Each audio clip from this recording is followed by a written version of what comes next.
আসসালামু আলাইকুম। কড়া গরম হয়ে গেছে, আমি সরষের তেল দিয়ে দিয়েছি। পালং শাক দিয়ে মাছের মাথা দিয়ে হবে, আপনারা দেখুন। তেল গরম হয়ে গেছে, আমি গোটা জিরে দিয়ে দিচ্ছি। এখানে পেঁয়াজ দিয়ে দিচ্ছি। পেঁয়াজ বাদামি কালার হয়ে গেছে, এখানে আদা রসুন মিক্স করা একসাথে দিয়ে দিচ্ছি।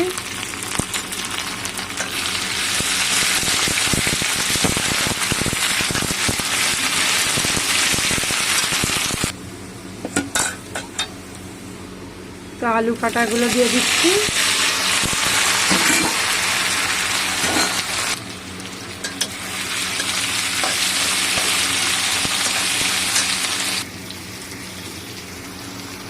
তো এখানে লাল লঙ্কা, ঝাল লঙ্কা, হলুদ গুঁড়ো, জিরে গুঁড়ো, ধনে গুঁড়ো, নুন আছে, সব একসাথে করে দিয়ে দিচ্ছি।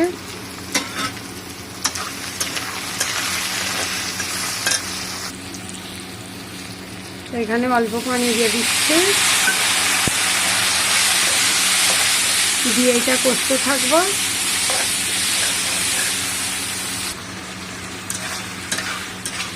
তো আলুটা কষা হয়ে গেছে, এখানে আমি টমেটো দিয়ে দিচ্ছি।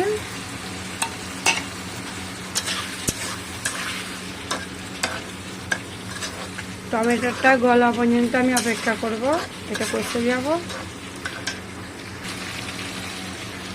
এই যে মাছের মাথাটা দেখছেন, এইটা আমি ভেঙে এই আলুর সাথে দিয়ে দেবো।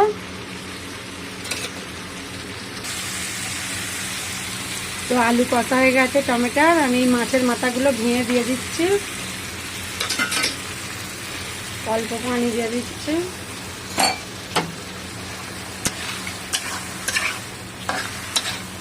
এটা আবারও এরকম করে কষতে থাকবো, কষে পানি দিয়ে দেবো, দিয়ে পালং শাক দিয়ে দেবো। তো এখানে আলুটাই পানি দিয়ে দিয়েছি, শাকটা দিয়ে দিচ্ছি।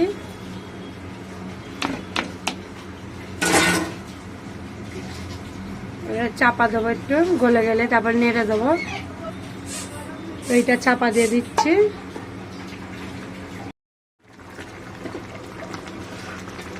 তো শাকটা গলে গেছে, আলুগুলো আমি ঘেঁটে দিয়েছি, মাছের মাথাও দিয়ে দিচ্ছি, আর একটু বাকি আছে। এই পানিটা পুরো মরে যাবে, শুকিয়ে যাবে।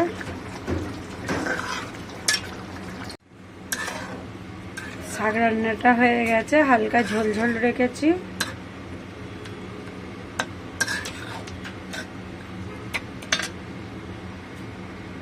আপনারা দেখে সাবস্ক্রাইব, লাইক, কমেন্ট করে দেবেন।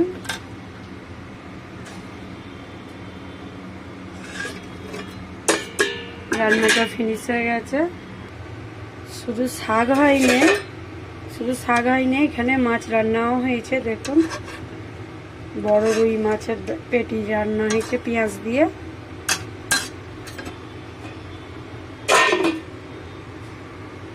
তো আপনারা সাবস্ক্রাইব করে দেবেন, লাইক করে দেবেন, ভালো লাগলে তবে।